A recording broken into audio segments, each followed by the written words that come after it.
सर्वसामान्य जनतेला सुरक्षेच्या नावावर कठोर चौकशीच्या फेऱ्यातून जावे लागते. सुरक्षेचा प्रश्न असल्यामुळे सर्वसामान्य जनता इथे निमूटपणे सहन करत असते. परंतु भामट्यांनी या सुरक्षा व्यवस्थेला असा छेद लावला की या घटनेची इतिहासात नक्कीच नोंद होईल. एखाद्या बॉलिवूड हॉलिवूड चित्रपटाला शोभेल अशी ही घटना आहे. तुम्ही आम्ही हे स्वप्नातही विचार करू शकत नाही असा प्रकार या भामट्यांनी प्रत्यक्ष करून दाखविला आहे. खरोखरच या भामट्यांच्या बुद्धीचे कौतुक करावं तेवढं कमीच असे म्हटल्यास वावगे होणार नाही. महाराष्ट्राच्या मंत्रालयात प्रवेश करण्यासाठी किती तपासण्या चौकशा असतात हे तुम्ही कधी मंत्रालयात गेले असाल तर माहीतच असेल. आता ही सुरक्षा व्यवस्था आणखीन चोख करण्यासाठी मंत्रालयात प्रवेशासाठी जे नियम कठोर करण्यात आले आहेत. मंत्रालयात प्रवेशासाठी आता पोर्टलवर नोंदणी करावी लागते. सर्व ओळख पुरावे तपासणी केल्यानंतरच तुम्हाला आत जाण्यासाठी प्रवेश पास मिळतो. प्रवेश केल्यानंतर जागोजागी CCTVच्या माध्यमातून तुमच्या हालचालींवर लक्ष ठेवले जाते. परंतु एवढे चोख सुरक्षा व्यवस्था असलेल्या मंत्रालयात भामट्यांनी एवढे मोठे कांड केले आहे की ज्याचा तुम्ही कधी स्वप्नातही विचार करू शकणार नाही. मंत्रालयात राज्याचे मंत्री, मुख्यमंत्री, आमदार, खासदार, मोठमोठे उद्योजक यांचा वावर असतो. अशा ठिकाणी ही घटना घडली आहे. एकदा नाही, दोनदा नाही, तर तब्बल 2019 पासून हा प्रकार सुरू होता. परंतु कोणाला याचा थांग पत्तासुद्धा लागला नाही. या घटनेमुळे सुरक्षा व्यवस्था किती पोकळ आहे याची प्रचिती येते. मित्रांनो, आज आम्ही तुम्हाला भामट्यांनी चक्क मंत्रालयात केलेल्या भयानक कांडाची माहिती या व्हिडिओमध्ये देणार आहोत. एक विनंती आहे, हा व्हिडिओ आवडला तर लाईक आणि सबस्क्राईब करायला विसरू नका. हा ठगबाज आहे लॉरेन्स हेनरी. बुद्धीने चतुर, मेहनत न करता मोठी संपत्ती कमवण्याची त्याची महत्त्वाकांक्षा. त्याने एक टोळी तयार केली आणि पद्धतशीरपणे नियोजन केले. त्याने असा प्लॅन केला की आपण त्याला लुबाडतोय याचा समोरच्याला जराही संशय आला नाही पाहिजे. याचे पद्धतशीर प्लॅनिंग करून या टोळीने आपल्या कामाची सुरुवात केली.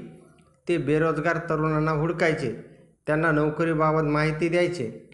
आपण स्वतः मंत्रालयात मोठे अधिकारी असून तुम्हाला नोकरी लावून देतो असे म्हणून बेरोजगारांना हेरायचे.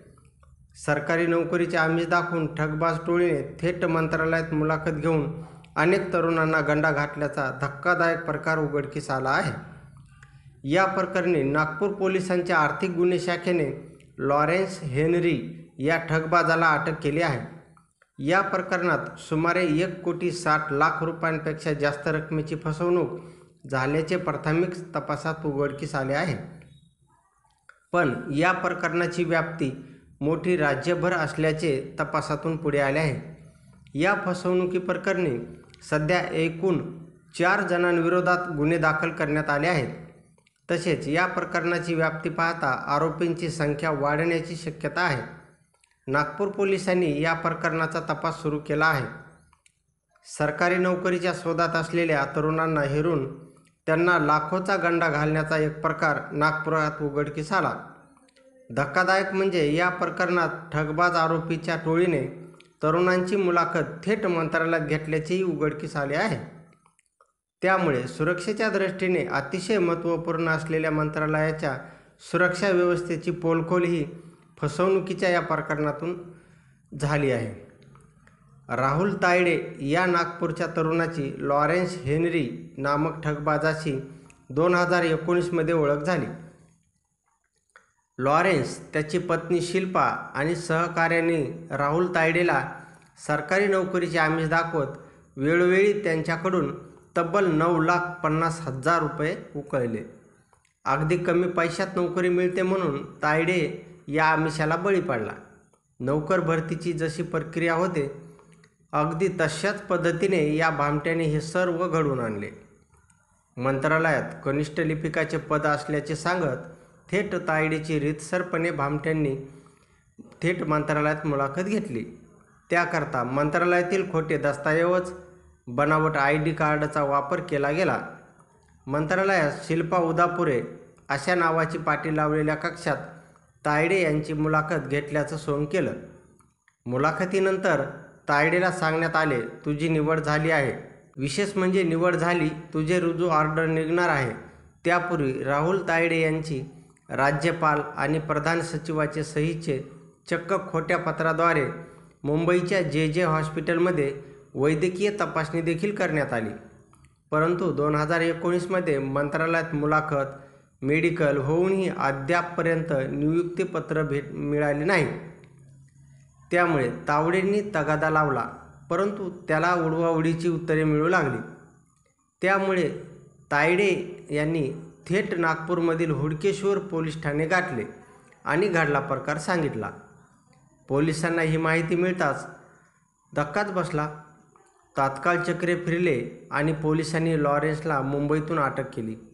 तर या प्रकरणातील आरोपी शिल्पा उदापुरे, वसंत कुमार उर्फ वसंतराव उदापूर, विजय पाटणकर आणि बाबर नावाचा शिपाई सध्या फरार आहेत. 6 आरोपी ऐकून अजून फरार आहेत. या ठगबाजांच्या टोळीने प्राथमिक तपासात 1,60,00,000 रुपयांची फसवणूक केल्याचे उघडकीस आले आहे. मात्र या प्रकरणाची व्याप्ती अजून बरीच मोठी असल्याचं पोलीस तपासात समोर येत आहे. आरोपींनी 2019मध्ये पैसे घेऊनही जॉईनिंग लेटर न दिल्यामुळे तायडे यांनी त्यांच्या मागे तगादा लावला होता. आरोपींनी त्यांना काही दिवस शांत करण्यासाठी मंत्रालयीन आय कार्डसुद्धा दिले होते. परंतु अनेक दिवस होऊनही आरोपींनी नोकरीवर रुजू करून न घेतल्यामुळे तायडे यांनी नागपूरच्या हुडकेश्वर ठाण्यात तक्रार दिली. राज्यातील अनेक तरुणांना नोकरीचा आमिष दाखवून या टोळीने फसवल्याचे दिसून येत आहे. तसेच या प्रकरणात आरोपी नितीन साठे या कथित मंत्रालयीन अधिकाऱ्याच्या विरोधात चेंबूर पोलीस स्टेशनमध्येही गुन्हा दाखल आहे. 2019 पासून मंत्रालयामध्ये विविध विभागातील पदासाठी मुलाखती घेण्याचा प्रकार सुरू असल्याची माहिती फिर्यादीने पोलिसांना दिली. कधी समाज कल्याण विभाग, कधी मंत्रालयात नोकरीचे आश्वासने देऊन मोठ्या प्रमाणात फसवणूक करण्यात आली. सांगली, सातारा या भागातील उमेदवारही या टोळीच्या जाळ्यात अडकल्याची माहिती आहे. याशिवाय अनेकांकडून 20 लाखांपासून 40 लाखांपर्यंतची रक्कम उकळल्याची माहिती आहे.